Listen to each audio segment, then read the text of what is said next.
Here on your Thursday evening, some incredible news coming out of Colleton County right now as we understand there is a verdict in the double murder trial of Alex Murdaugh. We begin with that breaking news this evening. Jurors got the case around 3:40 this afternoon following instructions from Judge Clifton Newman. We're going to go to Andrea Mock. She's live outside the courtroom. We're expecting that verdict to be read any second now, Andrea. Yeah, you guys, this is pretty incredible news. I spoke with an attorney in the case who said at about 6:40, I spoke with him on the phone and he said, get ready. We think we have movement coming. Now we are hearing that the jury, in fact, did reach a verdict at 6:41 tonight. That would be an incredible 3 hours of deliberation after 6 weeks of testimony. But I'll tell you what that tells me. That tells me that these jurors were listening. That tells me that these jurors were taking in the information that Creighton Waters, that all of the prosecution team, that John Metters, that Alan Wilson, what everybody was telling them, and they were processing it.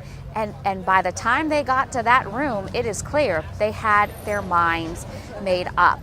I felt in watching this case every day for the last 28 days that the prosecution presented a strong case, be it circumstantial or direct evidence.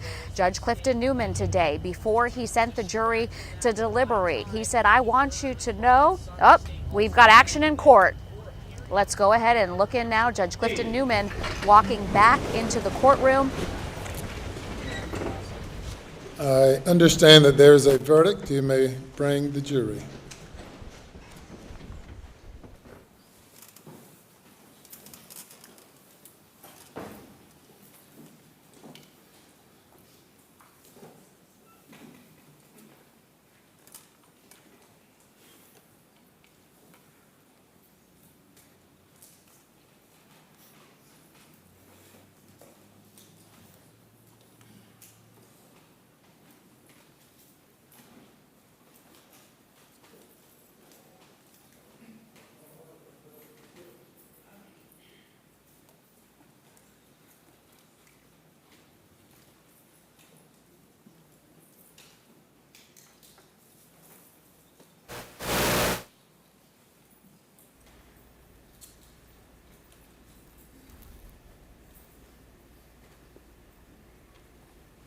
As you can see for yourself, Alex Murdaugh sitting with a very straight face as he prepares to hear the jury's decision. Again, the jury received the charge from the judge, and they've been deliberating, if according to the time that we got back from the clerk of court, less than 3 hours. This case has lasted 6 weeks. And so, as Andrea mentioned just moments ago, Madam Floor Lady, if you'll stand let's for listen me. in now.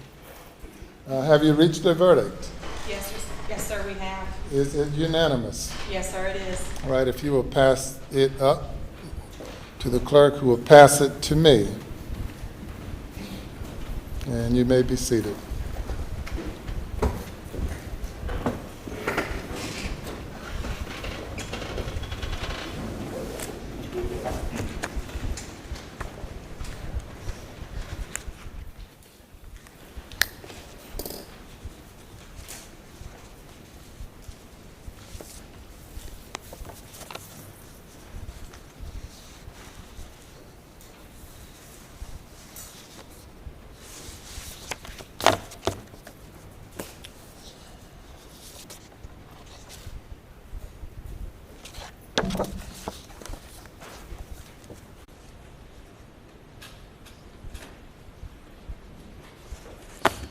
The defendant will rise.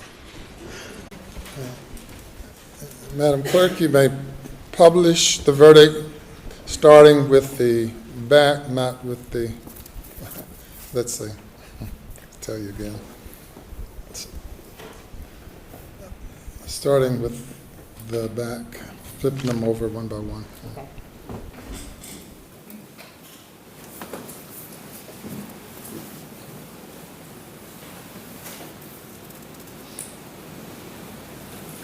State of South Carolina versus.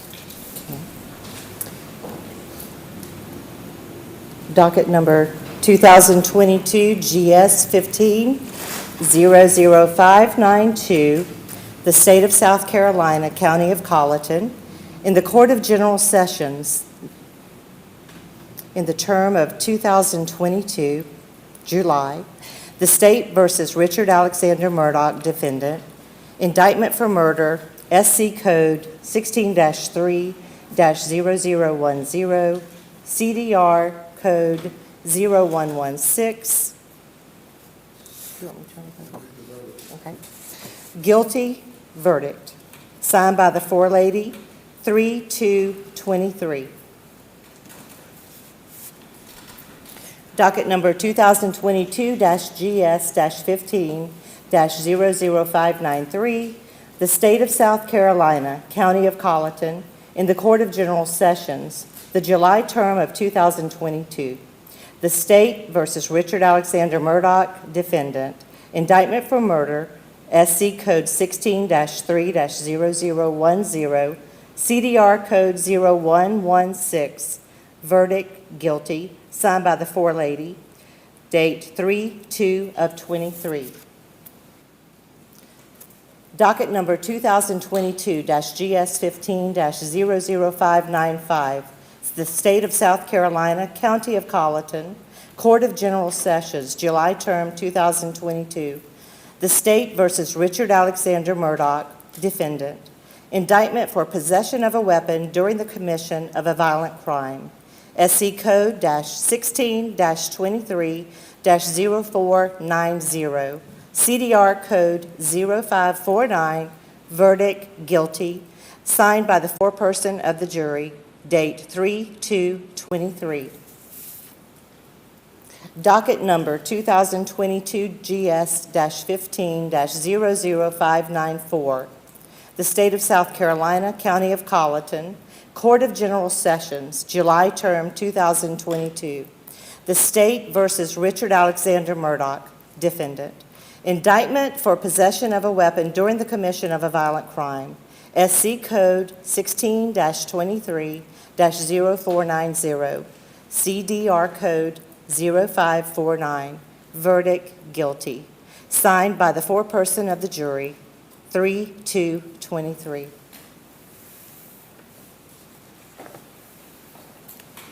Thank you. Madam Forelady and members of the jury, if that is the verdict of each and every juror, please let it be known by raising your right hands. All right, thank you. Any individual polling requested? We do, Your Honor. Madam Clerk, you'll need to individually poll the jury according to their juror numbers. Number 193. Was this your verdict? Yes, sir. Is it still your verdict? Yes. Juror 254. Yes. Is this your verdict? Yes. Is it still your verdict? Yes. Juror 326. Was this your verdict? Yes. Is it still your verdict? Yes. Juror 530. Was this your verdict? Yes. Is this your verdict? Yes. Juror 544. Yes. Was this your verdict? Yes. Is it still your verdict? Yes. Juror 572. Was this your verdict? Yes. Is it still your verdict? Yes. Juror 578. Was this your verdict? Yes. Is it still your verdict? Yes. Juror 589. Was this your verdict? Is it still your verdict? Yes. Juror 630. Was this your verdict? Yes. Is it still your verdict? Yes. Juror 729. Was this your verdict? Yes. Is it still your verdict? Yes. Juror 826. Was this your verdict? Yes. Is it still your verdict? Yes. Juror 864. Was this your verdict? Yes. Is it still your verdict? Yes. Your Honor, the jury has been polled. Thank you. The jury has been polled and the verdict is a unanimous verdict. If you will bring the alternate juror out and have her have a seat in the audience, please.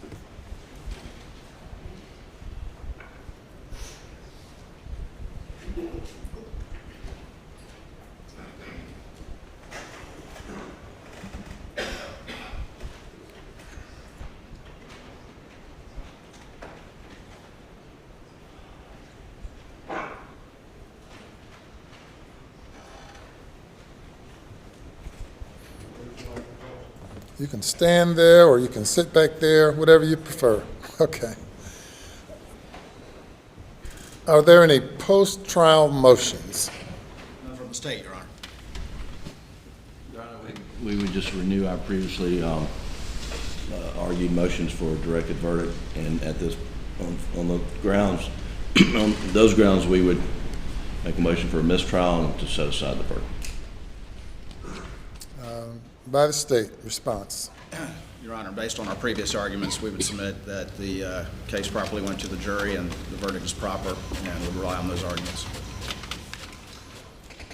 We've been here now 28 days, first few days of jury selection, and the remainder receiving testimony, an overwhelming amount of testimony and evidence that was presented to the jury for the jury's consideration. As I indicated to the jury during the jury charge, or the charge on the law, that this was a matter solely for the jury to determine. The court found at the end of the state's case that there's sufficient evidence to find the defendant guilty if the evidence was believed by the jury. Likewise, at the end of the defense's case, when the motion was renewed, the court found that the evidence was sufficient for the jury to find the defendant guilty.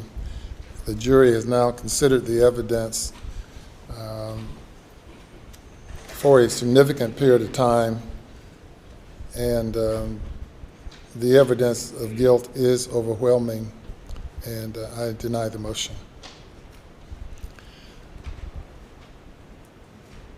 Mr. Murdaugh, you now having been found guilty of 2 counts of murder involving your wife and your son, 2 counts of possession of a weapon during the commission of a violent crime, the burden now comes upon the court to impose a sentence. Given the lateness of the hour and the victim's rights that must be taken into consideration and complied with under the Victim's Bill of Rights,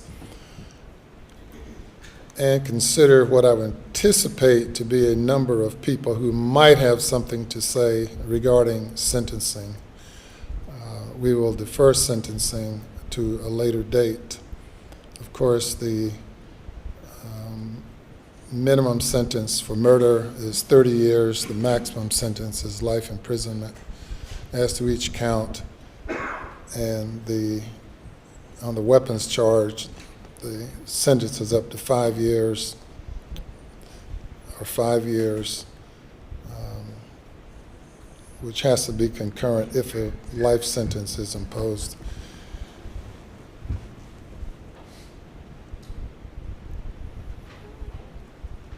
When would you all like to reconvene for sentencing? I would like to give everyone an adequate opportunity to prepare for it. State will be ready at 9:30 in the morning, Your Honor.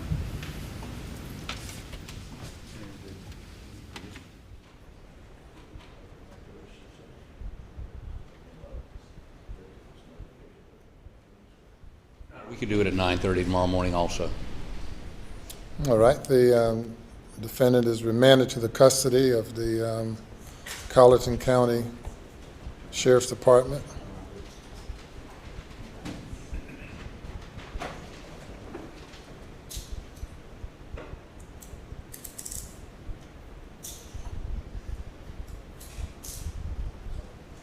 And he may be taken away.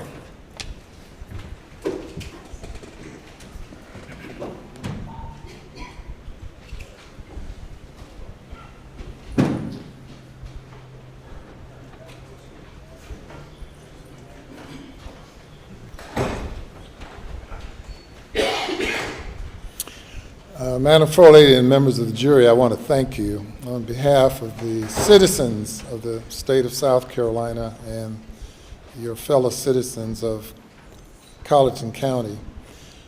You did not volunteer for this service. You were called upon by being summoned to appear, and Providence have brought you to this moment in time and these weeks in time. I know that all of you have been here at great sacrifice, particularly the juror whose job was on the line until a miracle happened, I guess, that allowed him to be able to leave rather than leave after 2 or 3 weeks. But I want to thank each one of you all individually and collectively. It's not often that you're called upon to sit in judgment of the actions of your fellow man, but you all responded and gave due consideration to the evidence. I will make no comment now as to the extent or the overwhelming nature of the evidence, but certainly the verdict that you've reached is supported by the evidence, circumstantial evidence, direct evidence, all of the evidence pointed to only one conclusion. That's the conclusion that you all reached. So I applaud you all for, as a group and as a unit and individually, evaluating the evidence and coming to a proper conclusion as you saw the law, as you saw the facts. Now that you've served for the next year, you're not eligible to serve again. Now, of course, many people never get called upon, but you're not eligible for the next year, and for 2 additional years, you can be exempted from service because no person is required to serve on jury duty in this court more often than once every 3 years. Tomorrow morning at 9:30, we will reconvene for sentencing. You all have no role in that because that's solely up to the judge, to me. You're welcome to come back if you want to and be a part of the audience if you like. I also want to thank the alternate juror who was locked away in a room by herself for these hours,